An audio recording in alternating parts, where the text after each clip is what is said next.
সুপারি মিলে কত টাকার? আচ্ছা, তো 700 টাকার মতো হবে। মাত্র 700 টাকা নিয়ে উনি ওনার ফ্যামিলিটা চালাচ্ছে, মানে ওনার বিজনেসের মূল্য হচ্ছে 700 টাকার। আমি দেখতেছি তোমারও 700 টাকা নিয়ে বের হইতে হবে, যে ভিডিও করতেছো ভাই। আমি দেখতেছি আমি যেটা করতেছি হয়তো এটা পাগলামি। ভাই, আমি বলি জিনিসটা উনি বুঝছে কিনা এখন। টাকাটা তোমার কাছে রাখো। উনি জিনিসটা কিভাবে বলছে, ওনার ইউটিউবের সাবস্ক্রাইবার যদি একটা করে হয়, একটা করে বাড়ে, পার সাবস্ক্রাইবার জন্য 1 টাকা করে দিবে। ডেলি যদি 50,000, একদিনে যদি 50,000 হয় 24 ঘন্টার মধ্যে, কালকে সেম টাইমে আপনাকে এখানে 50,000 টাকা দেওয়া হবে। আর যদি 10 লাখ টাকাও হয় 10 লাখ টাকাই দিবে। আমি জানি না ভাই, আমার কাছে এত টাকা নাই ভাই। সবাই দেখছে কিন্তু ভাই, আমার কাছে কিন্তু সবাই চিনে। না, আমি আশা করি আমার লিমিট হচ্ছে আমি মোটামুটি 50 হবে না, এটা তো আসলে 1 লাখ পার হয়ে যাবে।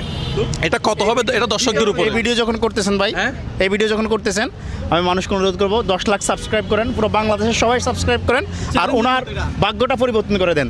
আর ওনার ভাগ্যটা হয়তো আপনারা